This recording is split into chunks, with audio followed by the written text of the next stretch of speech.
Hello Elliott anime lover, तो कैसे हो आप सब। आज मैं आप लोगों के लिए लाया हूँ ऐसा एक कहानी जिसे सुनने और देखने के बाद आप लोगों को बहुत ज़्यादा मज़ा आने वाला है। बस आप एक बार ट्रस्ट करके इस वीडियो को लास्ट तक देखो। अगर मज़ा नहीं है तब मुझे कमेंट में बताना। कोशिश किया हूँ कि आप सभी को अच्छा से कहानी एक्सप्लेन कर पाऊँ, लेकिन फिर भी थोड़ी अच्छी खुश रहे। और आज हम शुरू करने वाले हैं एक धमाकेदार नए एनीमे को, जिसे अभी से साल का one of the best anime बताया जा रहा है, जिसका नाम है गाची याकुता। तो चलिए जानते हैं इस एनीमे की कहानी को एपिसोड नंबर 1 के साथ। एपिसोड की शुरुआत में ही हमें एक लाइन देखने को मिलती है कि ऐसा कहा जाता है कि अगर किसी चीज या सामान का आप अच्छे से ख्याल रखो तो उस चीज के अंदर सोल आ जाती है, लेकिन उसी सामान को अगर आप कचरा समझ के फेंक दो तब उसमें क्या आता होगा। इसके बाद हम एक शहर को देखते हैं जो कि शानदार लग रहा था। सबने सफेद और साफ कपड़े पहने हुए थे, जैसे इस शहर में गंदगी का नामो निशान भी ना हो। इसी शहर के एक घर में एक छोटी बच्ची थी जिसकी नई डॉल थोड़ी सी फट जाती है। उसे सिलकर आराम से ठीक किया जा सकता था, पर ये लोग काफी अमीर हैं तो ये नई डॉल खरीद सकते हैं और उस फटी डॉल को कचरे में फेंक दिया जाता है। हमें फिर से एक लाइन देखने को मिलती है कि इंसान किसी भी चीज को बड़ी आसानी से कचरा बना देते हैं, जैसे कि वो बिल्कुल बेकार है और अब उनके किसी काम नहीं आएगी। वो ऐसा दूसरे इंसानों के साथ भी करते हैं। खैर, ये कचरा टनल से होते हुए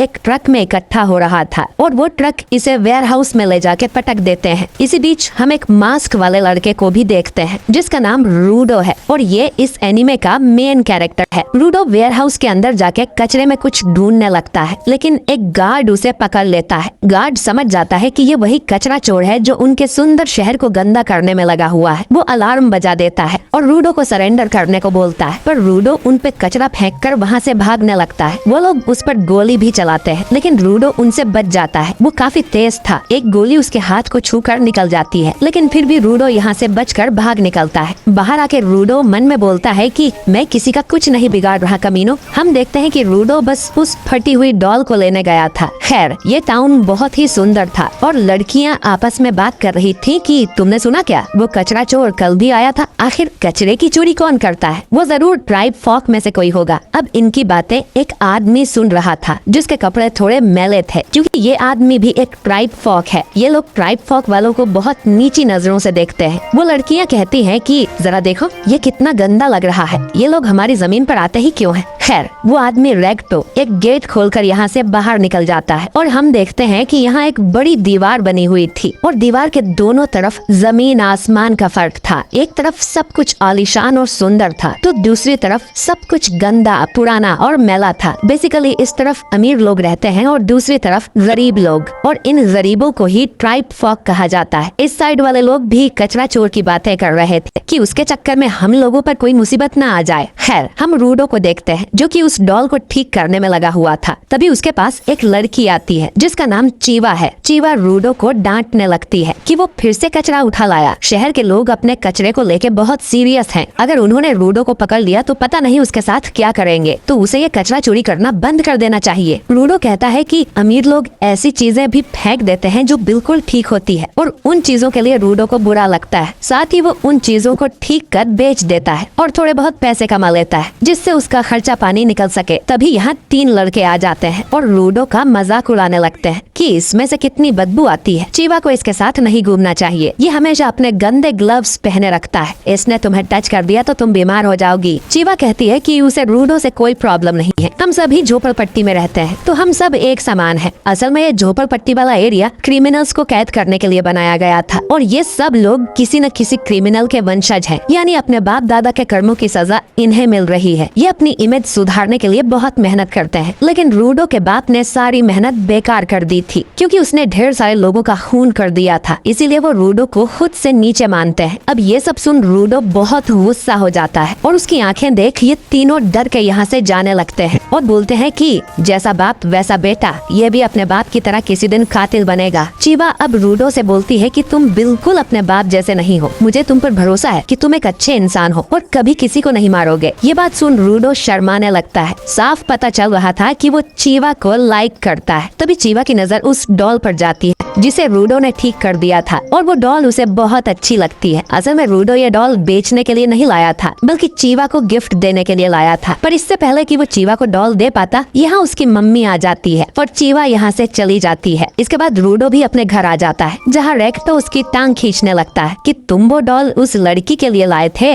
असल में उसने इनकी सारी बातें सुन ली थी। वो रूडो से कहता है कि उसे सीधे अपने प्यार का इजहार कर देना चाहिए, पर पहले ये बताओ कि कल रात को तुमने क्या गुल खिलाए हैं। रेक्टो रूडो से कहता है कि हम इतने गरीब नहीं है कि तुम कचरा चोर बनते फिरो। पैसे कमाने का काम मुझ पर छोड़ दो और अपनी लाइफ को रिस्क में डालना बंद करो। दोस्तों, रेक्टो ने रूडो को पाल पोस कर बड़ा किया है। वो उसका सगा बाप नहीं है लेकिन उसके फादर जैसा है और रूडो उसकी काफी रिस्पेक्ट भी करता है और उसका बोझ हल्का करने के लिए ही रूडो ये चोरी कर रहा था। तभी रेक्टो नोटिस करता है कि रूडो के हाथ पर चोट आई है। वो रूडो को अपने ग्लव्स उतारने को बोलता है ताकि उसके हाथ पर पट्टी बांध सके। वो उसे चोरी करने से मना करता है क्योंकि अगली बार उसे गंभीर चोट लग सकती है। हम देखते हैं कि रूडो के हाथ बहुत ही अजीब से दिख रहे थे और इसके लिए वो अपने बाप को जिम्मेदार बताता है और इन हाथों को छुपाने के लिए ही वो हमेशा ग्लव्स पहनता है। रेक्टो बोलता है कि बड़ा क्राइम करने का मतलब है मौत की सजा और यहाँ मौत की सजा देने के लिए अपराधी को पिट में फेंक दिया जाता है। सदियों से यही परंपरा है। रूडो के फादर को भी पिट में फेंक दिया गया था, तो रूडो को खुद का थोड़ा ख्याल रखना चाहिए। रूडो याद करता है कि जब से उसने होश संभाला है तब से उसके हाथ काले हैं। कभी कभी उनमें बहुत ज्यादा दर्द भी होता है और लोग उसे अलग नजरों से घूरते हैं। तब रेक्टो ने उसे ये ग्लव्स दिए थे जिन्हें पहनने के बाद से रूडो का दर्द भी कम हो गया और वो रेक्टो का एहसान कभी नहीं चुका पाएगा। रेक्टो फिर से रूडो की टांग खींचने लगता है कि उसे जल्दी चीवा से अपने प्यार का इजहार कर देना चाहिए वरना उसे कोई और उड़ा ले जाएगा। दोनों इस बात पर बहस करने लगते हैं और हम देखते घर के बाहर कोई अनजान शख्स खड़ा था। अगले सुबह रेक्टो रूडो से कहता है कि थोड़ा स्माइल करना सीखो वरना अच्छे नहीं दिखोगे। इसके बाद रूडो उस डॉल को लेकर बाहर निकल जाता है और चीवा को ढूंढने लगता है। उसे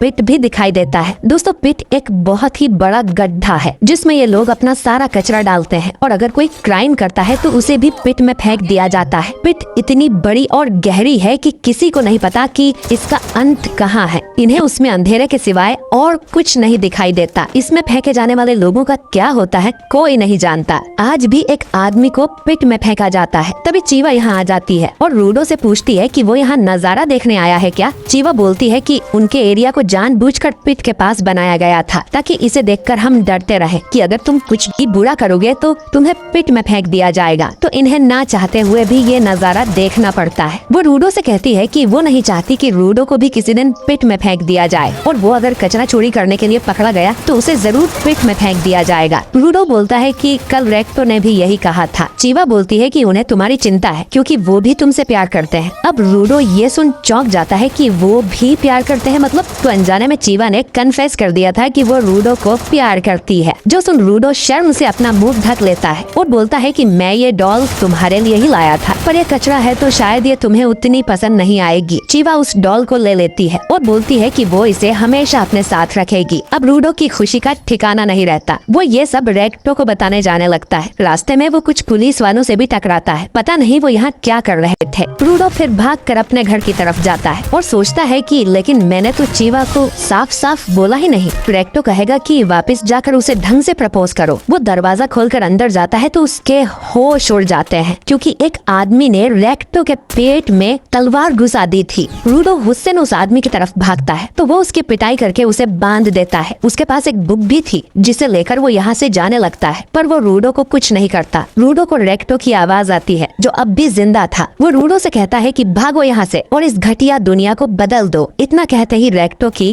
डेथ हो जाती है। तभी यहाँ पुलिस वाले आकर रूडो को अरेस्ट कर लेते हैं। उन्हें लग रहा था कि रेक्टो को रूडो ने मारा है। रूडो उन्हें समझाने की कोशिश करता है लेकिन वो उसकी एक नहीं सुनते। आसपास के लोगों को भी ये बात पता चलती है कि बाप की तरह बेटा भी एक कातिल निकला। थोड़ी ही देर में रूडो को पिट के पास ले जाया जाता है। इसने न सिर्फ कचरा चोरी किया है बल्कि किसी की जान भी ली है, जो कि बहुत बड़ा पाप है। भले ही जिसे तुमने मारा है वो एक मामूली ट्राइब फॉक था, लेकिन जो भी मर्डर जैसा पाप करेगा वो इस पावन धरती पे रहने के लायक नहीं है और इसलिए रूडो को मौत की सजा सुनाई जाती है और कहा जाता है कि इस कचरे को तुरंत ही पिट में फेंक दिया जाए। टाउन के लोग भी यही नारे लगा रहे थे। रूडो को तो समझ नहीं आता कि ये सब क्या हो गया। वो भीड़ में चीवा को भी देखता है और उसे बताने की कोशिश करता है कि रेक्टो को किसी ने मार दिया है, तुम्हें उसके कातिल को ढूंढना होगा। पर चीवा बोलती है कि मैंने तुम पर भरोसा किया था, पर तुम सच में कातिल के बेटे निकले। चीवा उसकी दी हुई डॉल वहीं फेंक कर चली जाती है। लोग नारे लगा लगा रहे थे कि इस कचरे को फेंक दो। रूडो बोलता है कि असली कचरा तो तुम लोग हो, जिनमें खुद का अपना दिमाग नहीं है। तुम्हारे पास आंखें और कान हैं, लेकिन उनसे ना तो तुम कुछ सुनते हो ना देखते हो। तभी उसे भीड़ में वही आदमी दिखाई देता है जिसने रेक्टो को मारा था, और इतने में ही रूडो को